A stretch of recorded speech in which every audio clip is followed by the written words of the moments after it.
Oh, I was right. It's funny. I was telling my mom. She's like, Yeah, "You have your thank you. Bible study today?" And I'm like, "Yeah." And she's like, "Oh, where are you at?" I'm like, "I don't Looks know." like it's- Chapter 29. And she's like, "You don't like study it beforehand?" I'm like, "No." I said, "I know what the chapter is about." And she's like, "What is it?" I'm like, "I think it's when he meets Leah and Rachel." Yep. And I was like, Yeah. All right. There you "Hello, go. sir." Hello. Hello. All right. So, chapter 29. Why you guys are wearing my shirts? Me and Mike didn't get the text. I just came from work. So Oh, yeah, most of them came from work. This is my nice. I did not. None of you have white collars. All of them are slightly I did not think blue. over that. I think I've seen Nate. Why not be Kind of Yeah, I've never seen Evan dressed up Dangerous. before. All right, so chapter 29. Last chapter, Jacob starts his quote unquote running away. And he has that encounter with God, the Jacob's ladder incident. And so now he is continuing on. Let me make sure that I have my notes up. Okay. And yeah, so as Nate said, Jacob is going to end up meeting his future wives and marrying them in this chapter. Let me make sure. Chapter 28. All right, and then I'm going to go to 29. Up that volume. Chapter 29. Then Jacob went on his journey and came to the land of the people of the east. As he looked, he saw a well in the field, and behold, 3 flocks of sheep lying beside it, for out of that well the flocks were watered. The stone on the well's mouth was large, and when all the flocks were gathered there, the shepherds would roll the stone from the mouth of the well and water the sheep, and put the stone back in its place over the mouth of the well. Okay. So that first part of whenever it says, then Jacob went on his journey and came to the land of the east. A lot of people were commenting on that because, like, in yeah, so like if you have your step Bible and you click on where it says journey, it actually has that translated as foot, and it's because the text what it actually says is Jacob lifted up his feet. And so a bunch of people kind of take that as meaning almost like he has a pep in his step kind of a thing, like he's happier now. And it's happier in relationship to the fact that he just finished a meeting with God and he got a lot of encouragement from that. So as he's going forth, he's carrying that with him. I'm going to be making a couple of references to the Midrash here, and I guess I'll go ahead and say that because it's kind of actually a little bit of a preface to this story. So the Midrash is a part of the rabbinic text that came about in medieval Judaism after Christ. I've referenced them previously, but some of the Midrash work in here actually, there's a legend that is that Eliphaz, the eldest son of Esau, after Jacob leaves and starts on his journey, that he at some point gets robbed by Eliphaz and so doesn't have anything. And so he's really like downtrodden and everything, which is why later on, after he has this encounter with God, and as he finishes up his journey, and as he ends up meeting Rachel, that's part of the reason why he's so happy, is because he's survived that journey after actually kind of being attacked. And he's not really attacked in the Midrashic story. He's actually, what happens is he's about to be attacked, and he's supposed to be killed because Esau's son is supposed to kill him. And he goes, why don't you just rob me instead? Because a poor man is basically the same thing as a dead man. And I think that that's weird. But part of the reason why I'm telling you that is to kind of understand that there are some elements in this story that I think should be like paid attention to. Like for one, compare this story to whenever the servant meets Rebecca when trying to find the bride for Isaac. And also notice how there's no dowry in this story. Jacob doesn't give a dowry. And so that makes sense as the in my head as to why, and they're like thinking of why they'd be like, oh, the reason why Jacob has to work for the wives is because he doesn't have a dowry. And you have like these like different connections and stuff. And it's also why Jacob is there for so long. And even though his mom told him only stay there a couple of days. And so it's kind of a way to bring a lot of these, work out a lot of these inconsistencies in the story. But I don't think we need to work out those inconsistencies. I'm just saying that I want to tell you that so that it highlights those, but so that we can understand what's going on in the story a little bit. All right, we're going to keep going. Oh, no, I wanted to talk more about this paragraph. Sorry. Okay. So there's 3 flocks. So we don't know how many shepherds are there. My guess is at least 3, right? Because 1 shepherd per flock, right? That makes sense. Maybe 2, but probably at least 1. Or probably just 1. I don't know. And I think that number is kind of important to kind of showcasing a little bit what Jacob is going to do here in a second.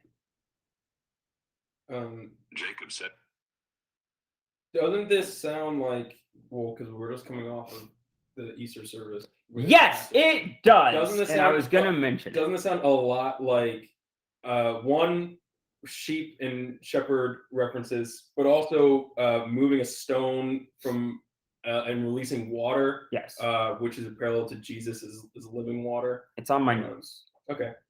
All right, good. Well, you basically said it. That's all there was. I Yeah. wasn't there yesterday. So I Well, don't- well, If it, this much guy's never every been to church Easter service, service. you gotta say this. Oh yeah, non-real Christians. it just seems important to Have you even showed up to the Christmas service? What's wrong with you? because it's another It's okay. Weren't sure. I know. This over I wasn't there Sunday either. Yeah, you weren't. I wanted to be there. My mom was like, I want but to it's kind of another example of like why is this specific element of watering the sheep being mentioned unless you view it as a Jesus parallel, because it's like, why do we need to make a big fuss about there being a stone and everything other than Jacob eventually moves it, but and that's Well, involved, but also I think it's so this is my point why I said you should compare it to the Rebecca story. It's a reversal of the Rebecca story, because in that story, right, his servant comes and goes, I'm looking for someone of good character for like the son of the promise, and she comes and waters his camels, right, his animals that are with him. And this one, the son of the promise comes and is like, I'm proving myself. And what happens is she brings her animals, he shows off and waters her. So it's like, I mean, I guess it's that, what is it? Reciprocal altruism, right? Going back and forth, but it's the reversal of that story. well, that works because at the time I remember thinking of Rebecca as a stand-in for the church as a representation related to Isaac as a Yeah, figure of and God. you And so you kind of have this working the other way, and it makes more sense for him to be like Jacob, to be like a Jesus figure that rolls the stone back. That he's kind of fulfilling the other side of that symbolism. it breaks though, because Jesus doesn't roll the stone away. You're right, But there's something here. There's something there, and like I said, it's something there, it has a similar effect of whenever I mentioned with like the Isaac and like the eyes going dim, which will also mean where I was like, to me, that seems like it has something to do with whenever it says that Leah's eyes are dim, or like her eyes are weak. I don't know what that connection is, but it's what makes me think of it. And this, whenever I read this, I'm like, there's not that many stories in the Bible about somebody rolling the stone away in front of something, and so it makes me think that there's a connection. I don't know fully what that necessarily is, but I can see similarities and correlations. And so yeah, that was basically all I was going to say on that. To them, "My brothers, where do you come from?" They said, "We are from Haran." He said to them, "Do you know Laban the son of Nahor?" They said, "We know him." He said to them, "Is it well with him?" They said, "It is well, and see, Rachel his daughter is coming with the sheep." He said, Yeah. "Behold, it is still high day. It is not time for the livestock to be gathered together. Water the sheep and go, pasture them." But they said, "We cannot until all the flocks are gathered together and the stone is rolled from the mouth of the well. Then we water the sheep." Okay, so this is okay. So there's a couple of different things here that I don't know necessarily the order that I want to like talk on them. So I'm just going to mention them. So one, we have this idea of Jacob is kind of, I think I referred to him as like an indoor cat, right? He just like is a stay inside kind of guy, and like he's not outgoing and all this stuff, right? Or he's not like the big strong guy. But we're about to get an instance where like he kind of is. But not only that, he's about to like he's displaying knowledge of how shepherding works, right? And he's going to end up he's going to end up working the land and working for Laban and all this stuff, which seems to be contrasting the way that he was living before. And it's almost like being this kind of more, I don't know, like, well, like almost whenever he was being this kind of more sedentary guy, he was also being more devious.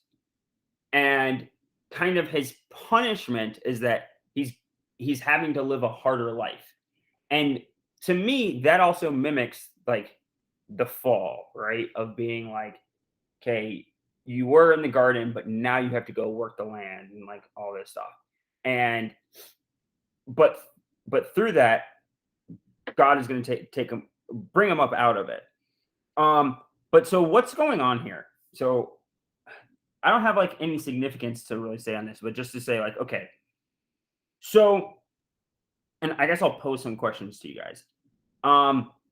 There's 3 flocks there, and Jacob gives them crap for just sitting there because presumably it's right. It's daytime, right? What does it actually say? It's still high day, right? And so while the sun is out, you need to make sure that you're letting your sheep graze and you don't bring them all together, because you're going to bring them all together at night. Why? Because that's whenever the wolves are out and it's dangerous. And so bring them all together at night. Now, you can bring them all together so that you let them drink a little bit because you have to have that little bit of drink. But the question becomes,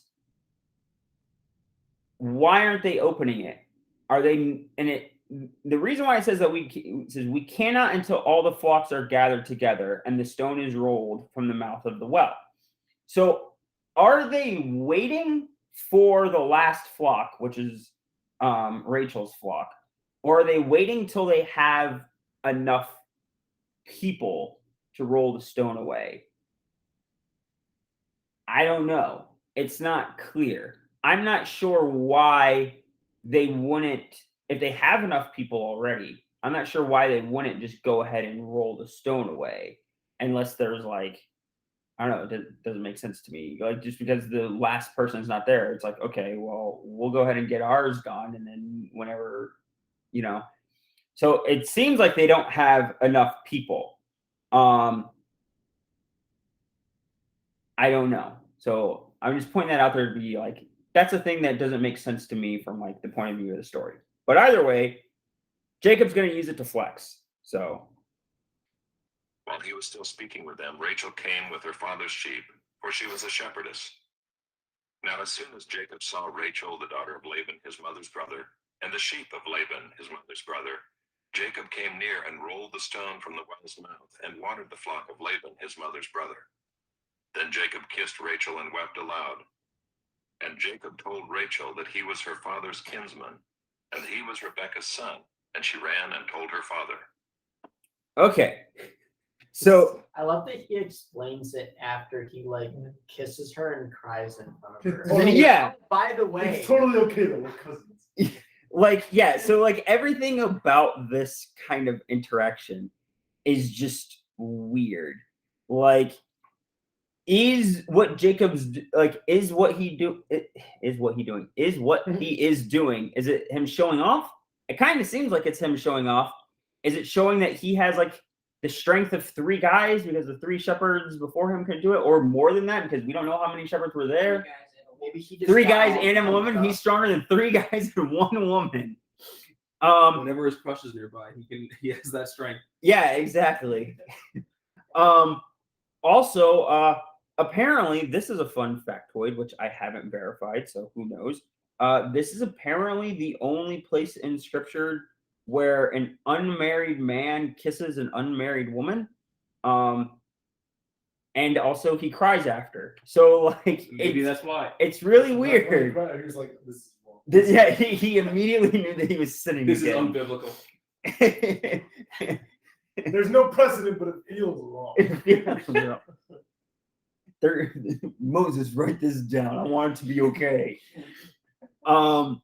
So like again, I don't know, but like I said, that midrashic story is supposed to be like a, oh, this is him. Well, every single commentary that I read, which was like 3 or 4, basically was just like, yeah, he's just really happy.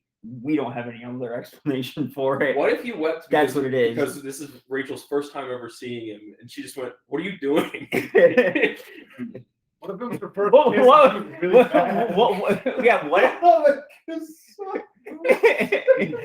Or she was just very We're gonna have to unimpressed work by on the that. stone. He thought it was really impressive that he moved the rock, but she was like, I move the rock every Thursday. Like No, he was holding back. today was just my day. They were waiting on me. The shepherds were just waiting for Rachel to get there so she could move the stone for them. Maybe he threw his back out when he moved the stone, but he was like, I gotta keep it cool until I kiss her. And once he did, it's okay. He was like, maintain. I'm dying. What bothers me is that verse 10, they say Laban, his mother's brother, 4 times. Laban, his mother's brother. Yeah, sheep of Laban, his mother's brother. Yeah. Hey, In case you really forgot which relation Laban was, my guess is Or any other Lavans that happened to be there. Maybe that was the name of every single shepherd who was named Laban. Yeah, And maybe they really the wanted 3 guys were. That's why they were so confused. You know, yeah, I mean, There's like 300 of them over here. Yeah, it's well with Laban. Yeah, Laban, are you cool with it? Yeah, Laban, I think it's all right. yeah, my guess. Yeah, okay. So I was like, my does she guess know is about it's sheep not or as something? long in Hebrew, and that is correct. It is not as long. It's like it's Well, it's just the underlying word. Lavan Im Ak. So they were probably just we're putting that all together, just Lavan, Lavan Im Ak, Lavan Im Ak. They were And, probably like saying almost. Uncle Laban every time. Yeah, it's like Uncle Laban. Yeah, it's basically what it is. Yeah. But we wanted to get real specific.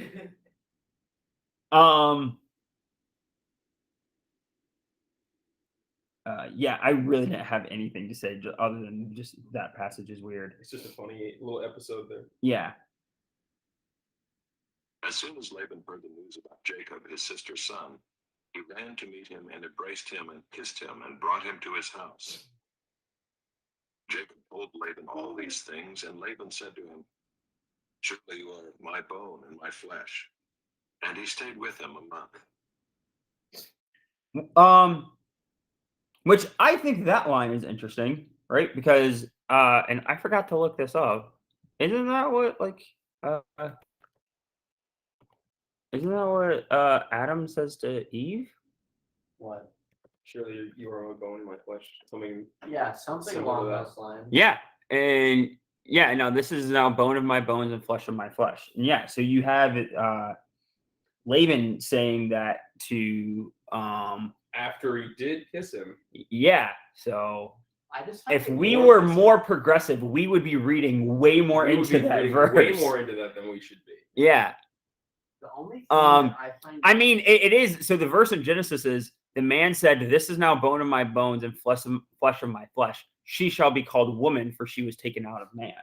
And so, yeah, Laban just forgot that portion of it, and maybe he was going to call Jacob a woman. I don't know. And he stayed with him a month. But no, but that's for me, that kind of just goes to show that that statement is more of a statement of common humanity and identity rather than like, I thought it would be more like you're just my family. well, yeah, you're my family, but like we are like the same kind of a thing, as opposed to like more of a, where a lot of people want to read into the Genesis narrative of like the domination stuff being like men over women kind of a thing, where it's like, okay, well, you have similar language now being used between two men, and it's like, no, they're just talking about how like they're the same. But as we saw last time, Laban is kind of a scumbag. And so he is going to basically immediately start to be scummy to Jacob. Then Laban said to Jacob, "Because you are my kinsman, should you therefore serve me for nothing? Tell me, what shall your wages be?" Now Laban had 2 daughters. The name of the older was Leah, and the name of the younger was Rachel. Leah's eyes were weak, but Rachel was beautiful in form and appearance. Jacob loved Rachel, and he said, "I will serve you 7 years for your younger daughter Rachel." Laban said, "It is better that I give her to you than that I should give her to any other man. Stay with me." So Jacob served 7 years for Rachel, and they seemed to him but a few days because of the love he had for her. Okay. We So- got the first awe in the Bible. Yeah. Yeah, actually. Which is funny that you said that, because actually the one podcast that I listened to, I think they literally said the same thing, where they're like, I saw oh, this in book. they're like, oh, this is an awe moment in the Bible. Like, you don't have like too many of those. There you go. But yeah, so he stays with him a month, which even that right there is already longer than what Jacob's mother wanted him to stay. So even from like that first sentence, you can kind of tell that Laban, and this is going to be a running theme, right? With Laban, we've already seen this. It's going to be a running theme with stories in a few chapters of Laban constantly trying to get more out of the deal, right? Laban constantly trying to get more out of people, which is what we saw with that whole, right? If you remember, we saw that relationship whenever the servant was trying to make the arrangement for Rebecca to come back, and where they were like, "Oh, I'm going to give you all these gifts," and they're like, "Oh yeah, sure, the marriage is on, marriage is great, blah blah blah blah. Stay with us a few days, yeah, keep staying with us, keep staying with us, keep staying with us, keep doing all this stuff." And then he's like, "No, I need to leave now, and she needs to come with me." And they're like, "Well, what if she doesn't want to go?" And like, and so they're like, "Well, let's ask her, blah blah blah." And it's this whole thing of them trying to extract more and more out of like the promised line. And he opens it, and again, this is like one of the things that we've talked about before, like with negotiations, right? The first person to put a price tag on something loses, right? And so what does Laban do? He tells Jacob to put a price tag on it. Like, right? He's like, what do you want your wages to be, right? And so Jacob being like, oh, this is really smart. I'm going to ask for Rachel because that's what I came here for. Blah, blah, blah, blah. I don't have anything to give them. I don't have a dowry, and so I'll work 7 years for your daughter. I would have started with 1. 7 weeks. Well- I'll give you 1. well- How about 4? 90 days. Well, he offered 7. It's going to become 14. So like I said, Yeah, the but- first person that puts a price on it loses. Yeah, but you lose worth when you start with 7 years. Well, he thought he was being generous, so be careful about the prices you give your family members. Well, it was 7 years that felt like a few days. So who knows? Yeah. I don't have a I don't believe that for a second. No sympathy. It's that perfect number though. Yeah. So Seven maybe minutes. 7 like supposed to be in completeness and all that stuff, and maybe he Maybe thought like he was that should be thinking sufficient. That more, should be enough, right? He's trying to turn over a new leaf. He's trying to be good. He's trying to be on the up and up now, right? After his life of deceit and everything. And he's now met with God. He's seen the house of God. He's gotten the promised covenant. He's trying to turn his life around. Well, even during that portion of it, he's now going to get screwed over. But he's going to have to deal with Well, it. yeah, and then 7 years, it's like, okay, so it would be another form of complete. I want to serve a complete sentence here and completely pay for my wife. Yeah. And the problem is he's going to end up with a little bit more than what he asked for, and he's also going to be stuck serving another 7 years. But now he has a less than perfect number in 14. Yeah, and so this is good for when you write your book on biblical dating about just like offer to work for her dad for 7 years. It's like, And you oh. might get her sister. But it'll double to 14. Big, Yeah, big, so, But she might have dull eyes. yeah, and so don't make the offer unless she also has a hot sister. Julie. yeah, and so You I better was like both of them. yeah, actually, thanks Dave for reminding me about the line about the eyes because I wanted to I actually wanted to talk about that for a second because it says so it's her eyes were weak and if you look at that in the Hebrew it's like it has it more as tender, delicate, soft, and so every place that I've seen it takes it as that she's unattractive. But I actually kind of doubt that somewhat. I think that it's more just a comparison to Rachel. I think it's more like just Rachel is super hot and Leah's just kind of okay. I don't think it's actually that like Leah's ugly. And Like she's attractive, but it doesn't stick out. and I mean, he still sleeps with her later, so it's not like he's absolutely and disgusting. also like a lot because that's a lot of kids. he's gonna end up having 6 kids with her. And so like and also she does seem to think, and as we're gonna find out in the next chapter, because the next chapter is all about like this like sisterly rivalry between the two of them. She definitely thinks that she like has a chance, right? That like she can like kind of get Jacob to love her. And I don't like if she was like actually just like super unattractive and hideous, I don't think that like she would think that. Like so I actually think people were like kind of taking it a little bit too far whenever they're like I mean, I was reading one commentary that was just like Leah was utterly hated and was hideous and like all this stuff and blah blah blah blah blah blah blah blah blah, and like her life was terrible and blah blah blah blah, and I'm just like,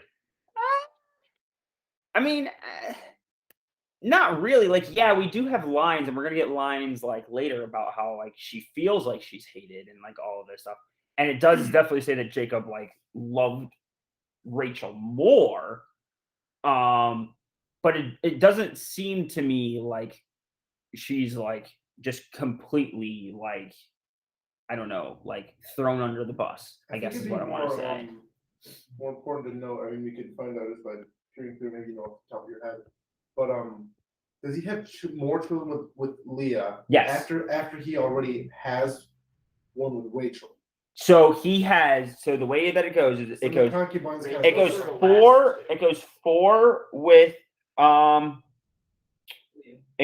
Leah, Then Bilhah and then Bilhah, which is 2.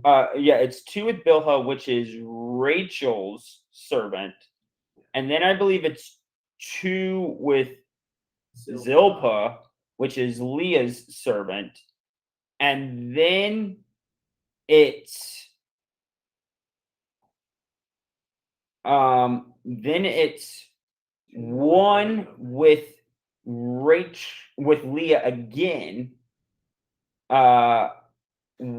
It says 2 in a row here. He had 2 more with Leah, then the last 2 are with Rachel. Yeah, because it's Joseph and Benjamin that are with Rachel. So it's the last 2 that are with Rachel. Okay, so then that proves the point I was gonna make, that he doesn't go back to Leah once it works with Rachel. Is my point. I mean, That doesn't yeah, mean he that's doesn't still true. go to bed with her. Of course, we don't know that. We don't know But- any of that. Yeah. And all It's this, just an interesting thought. especially the first night, it does draw or beg the question of what does it mean at the, or like what was attractive at the time, because I think a lot of what we would also think of is like, okay, like physically attractive, as in their body is attractive, but if you can't tell if it's while it's dark, then it's not talking about like physically attractive. Like they're similar enough. Like Leah wasn't like a whale or anything like that. I mean, yeah. Who was so- a whale then? So Nobody had enough. probably nobody, because again, Abimelech, like some The- kid. the rich yeah. kid. yeah, it would be Yeah, rich yeah. kings. Rich So everyone would kings, be that's relatively safe. Or also the alternative. She wasn't like a twig. Yeah. Or They- maybe- they were somewhat similar. They were comparable. So you can't really make a statement about one way or the other if attractiveness was based on the physical body. Now you could say something about like maybe the thing about eyes has something to do with face or something, Yeah. some other characteristic. But you can at least say, Maybe okay, she just couldn't see very well. maybe. She probably needed glasses. Yeah. She Her eyes were cross-eyed. But whatever Yeah, whatever it is, it was I've never heard that. it was a feature that had nothing to do with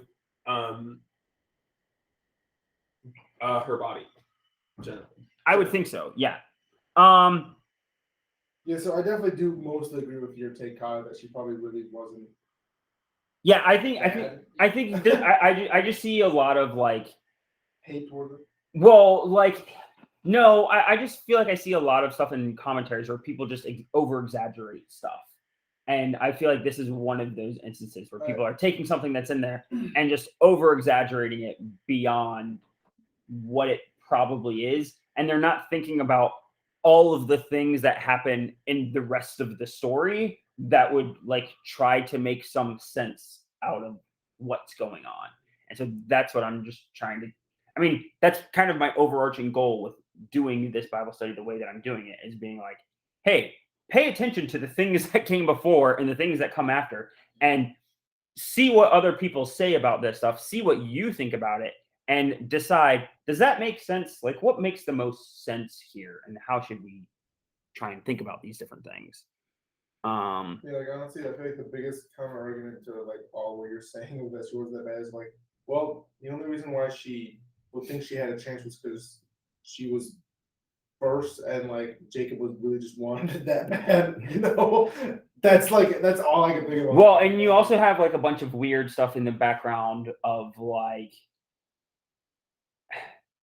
did Leah think that this was okay, or did she like just go along with this because this was like Laban's plan? And we're gonna get into that a little bit whenever we get into the conversation like with Laban, which is gonna happen here in a bit. But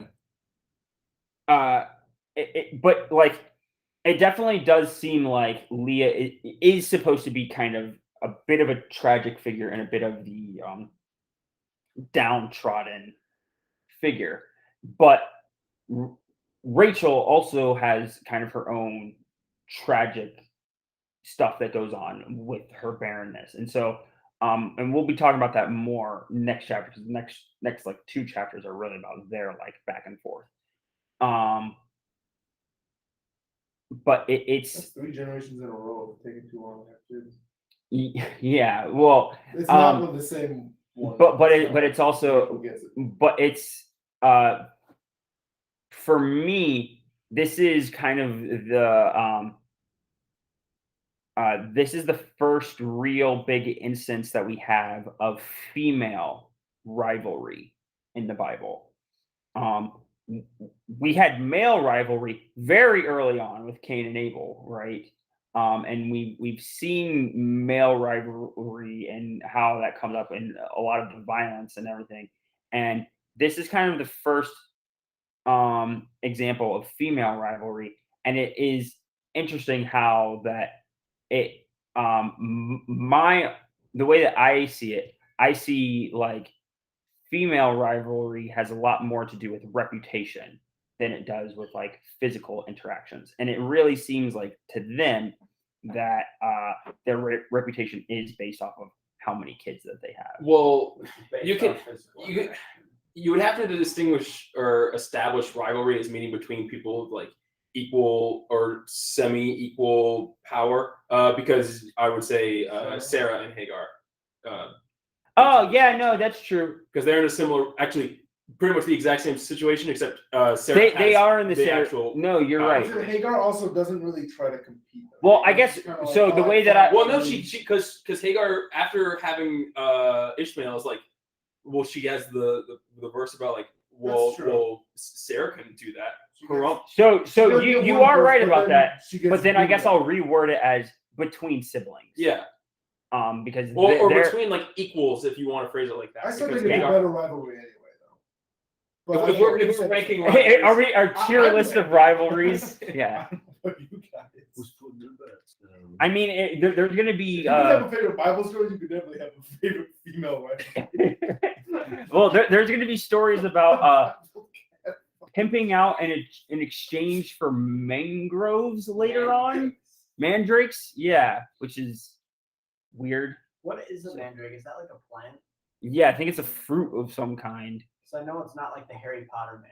No, No no. little screaming. I don't babies think like they were that. exchanging Harry Potter mandrakes yet. No.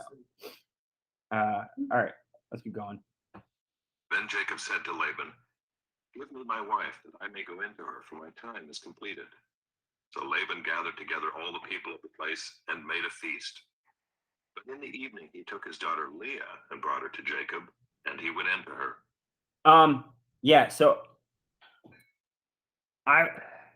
this is kind of like a little bit on my to-do list. But to see if there is a distinction, and I'm not finding the distinction as I thought whenever I first noticed it, I thought maybe it would be more clear cut, but the distinction between like so and so knew their wife versus so and so went into like into her or whatever. I was wondering if there was going to be a distinction there, where like one was used more for like just like simple like prostitution or just like meaning sex versus like this is like a love marriage relationship kind of a thing, but actually it seems to be interchangeable.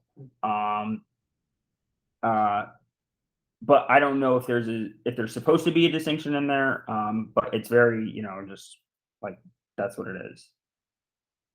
Laban gave his female servant. Sorry. So we're coming. Actually, what verse are you on right now? Yeah, 24. Okay, we'll keep going. But it doesn't it say it uses new for Isaac and Rebecca, doesn't it? I'm pretty sure. I it think says- so. Yeah, Yes. but most of the times before Isaac and this, Rebecca it does is use. new. It So, does like, use that's a really Noah, because yeah. like that's literally just one generation earlier, and it's like kind of like the same situation of like all doing this work, and so the fact that they use those differently, then that's a good argument for that. It's just Bilhah to his daughter Leah to be her servant. And in the morning, behold, it was Leah. And Jacob said to Laban, "What is this you have done to me? Did I not serve with you for Rachel? Why then have you deceived me?" Laban said, "It is not so done in our country to give the younger before the firstborn. Complete the week of this one, and we will give you the other also in return for serving me another 7 years." So we'll pause it right there before that last little section. So one of the things that's interesting, this what is this you have done to me, right? Like pretty much that same exact line, right, is the line that like Abimelech and all of them use beforehand. And so you can see it that this very clearly is that pattern, right? And we talked about Jacob did that pattern to his father, and now this pattern is being of this switching of identities and this trickster stuff is being played back on him. And so like it's a reaping what you sow story. Also notice how Laban gives this excuse about it is not so done in our country to give the younger before the firstborn. That's probably not the case, right? That is probably a like post hoc reasoning thing, an excuse that he's given. Remember, Jacob has just lived there for 7 years, and he's known the entire time that this is what he's doing. I'm sure he would have had some conversations over those 7 years about with the other people, be like, "Hey, man, why are you a shepherd out here? You could go home." "Oh, no, I'm working for that dame over there." "Oh, really? Well, you should know in this country, you got to marry the older one first. And so, like, if you don't marry her off, he's probably going to stick you with her." Like, no. Just watch 10 Things I Hate About You. Everybody knows that the younger sister can't go out with someone unless the older one does. But, and so, like, the like, it seems pretty obvious that it's like, that's just a thing that he makes up. Which I think is actually, in my opinion, there's kind of a little bit of an important lesson here of Always sign a contract. well, recognize like Jacob probably clearly recognizes that he's being taken advantage of here, right? But he doesn't just like go against them. He's like, "All right, I'll give you a chance to kind of make this better." And one of the ways that, and I want to highlight here because this gets missed, and I know that it definitely got missed in my head whenever I learned this story as a young kid. I thought it was worked for 7 years, got wife number 1. Worked for 7 years, got wife number 2. And that's not what it is. It's works for 7 years, gets wife number 1, waits a week, wife number 2, works 7 years. And so like, I guess you could say he's at least given Laban a week to be like, "Okay, are you gonna turn this thing around and actually make this work?" And then, once he has the wife that he wants, he then is like, "Okay, I'll actually work the 7 years." It's actually 7 years plus a wife worth of down payment before getting to his actual. Yeah. A down payment of wife number 1. Yeah, I suppose. But also, again, it should be noted that kind of like, like, why is Laban doing this? Laban is doing this because he sees this as a way of strengthening himself, strengthening his own family, his own bonds, and like building up his own kind of like little kingdom and little group and all that stuff. Jacob did so and completed her week. Then Laban gave him his daughter Rachel to be his wife. Laban gave his female servant Bilhah to his daughter Rachel to be her servant. So Jacob went in for Rachel also, and he loved Rachel more than Leah, and served Laban for another 7 years. The only thing I had wanted to say was that it is not so done in our country to give the younger before the firstborn is an ironic stab at Jacob himself. Yes. Who was Yeah. given, Oh, yeah, it is. Wasn't the firstborn, but is given the blessing as if he were. Yeah. Which is suddenly with this generation like the thing. But we're now like we're gonna point and make fun of you about it specifically here. Yes, because he and you could almost imagine a world, right? You could imagine a world in which if they were doing things properly, quote unquote, I'm putting this in large air quotes, properly, Esau probably would have married Leah, and Jacob would have married Rachel, right? Like you would have had the older marry the older and the younger marry the younger. Like if it like possibly, right? If they were like doing things right. If Esau, and so that to me emphasizes like kind of in this story and in the surrounding stories of how kind of everyone is not really doing the proper thing. Like if everyone had been doing the proper thing, stuff would have been way different, right? Like if everyone had been doing the proper thing, Esau would have gone back to it, like to the proper kinsmen, right? The ones that actually are not from a splintered line of Abraham, but from like a more legitimate source. He would have gone back with Jacob. They would have like married in the order, right, and in the preeminence. Everything would have had like their proper like hierarchy. Instead, Jacob is having to take over the place of the firstborn and the younger. But even through that and having to deal with all of these different hardships, God is still going and so Laban is sinning. Like you're gonna get stories of like I said, the rivalry between the two sisters. They're sinning in their own ways. Jacob has sinned. Like everybody kind of involved has been sinning in their own ways. But God's going to use this big mess of a lot of sin and direct it in a certain way to make the promised line do what he wants it to do, right? He's going to make the nation and establish his kingdom of priests, right? He's going to do that. We talked about this like 2 months ago. That one Judges verse, like, and everyone did what they thought in their eyes was correct. Right. Yeah, and that's essentially what's going on there. Is all these people are kind of doing what they think is right. It's actually wrong. But even in that, God's going to spin it the way that he needs to make his plans come about. When the Lord saw that Leah was hated, he opened her womb, but Rachel was barren. And Leah conceived and bore a son, and she called his name Reuben, for she said, "Because the Lord has looked upon my affliction, for now my husband will love me." And so just a little bit of like association if you have a step Bible.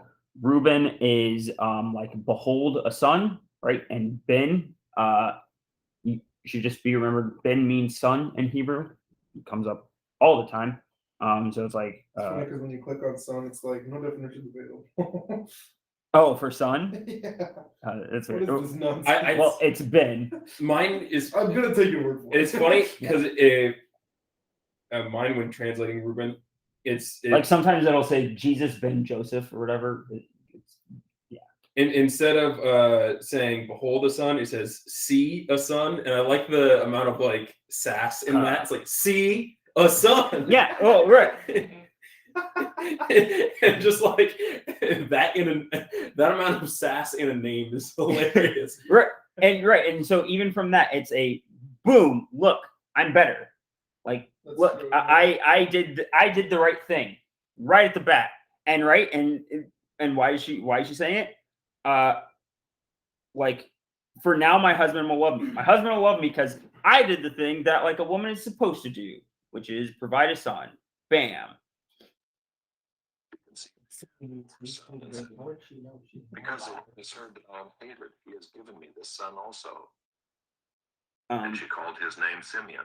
Okay, and so Simeon, I think Simeon is interesting right there because Simeon means heard, right? And it's similar to right, and so it says, because the Lord has heard me, so I will name him Simeon. The Lord has Shema, and like you guys like know what the Shema is? So the Shema is like one of the most famous prayers in Israel. It's like Shema Adonai, blah blah blah. I don't know the rest of it, but it's hear, O Israel, the Lord your God is one. And there's like more to it, but like it's like so like the Shema is like it's I think of it in my head as the equivalent. There's a Muslim equivalent that I forget what it's called. Probably for the best. Well, the Islamic one is it starts with an S, which is why I like correlate them together in my head. No. But the statement is like there is no God but Allah and Muhammad is his messenger.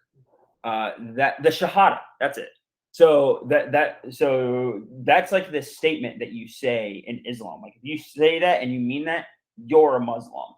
And the Shema doesn't really, because it is like there's not that like hard and fast like conversion kind of stuff in Judaism like there is in Islam or Christianity. But the Shema kind of serves that. It's like it's an identity prayer of like you say this whenever you're like a Jew, you say the Shema, and so it has that kind of same like impact and power. So it's interesting to me that like Simeon is like his name is similar to Shema in that way. Again, she conceived and bore a son and said, now this time my husband will be attached to me because I have borne him 3 sons. Therefore his name was called Levi. All right, and Levi right? It means to join together, so it's attached. Right, like so it's like Levi is that pure representation of like of the marriage covenant, right? Of man and woman shall come together and become one flesh. Like Levi is like the symbol of that. And Levi is also going to be the priestly line. And what is the priestly line doing? Priestly line is joining man with God, right? They're being the mediator between them. So they are attaching man and God together. Kind of like, and that's why the marriage covenant works as a symbol, right? For like the church in Christ. And she conceived again and bore a son and said, this time I will praise the Lord. Therefore she called his name Judah. Then she ceased bearing. And Judah means like, it basically means like praise the Lord. Like, so praise is like Yada, and so it's like Yehuda. It's like the like Yehu, like before it is like the shortened of like Yah for Yahweh. So it's like Yehuda. So it's praise the Lord. Kind of sad how she just kind of gives up at the end that her husband loves her. Because like after the first 3, she's like, now Yeah. my husband will love me. With the 4th one, she's like, well, I guess I'll just be thankful for having sons and I'll praise God for it. Yeah. Even though like he doesn't love me. Yeah, like not having the effect, but you know, like it's not like she's like, I'm fully out of the fight, right? Because that's that's what the next chapter is about. But yeah, she does have this like redirection, and it is also interesting of how that like that third time is what brings about the priestly line, and then the fourth time is what brings around the royal line, the line of kings, because it's going to be the line of Judah is going to be the line of kings. So it's both the priestly line and the royalty line, both come out of Leah. And it is also, to me, it's significant that neither of those are based off of the firstborn. And we're going to end up getting a little bit of story like later on for like why it's not based off of the firstborn. It's because Reuben goes and kills some people.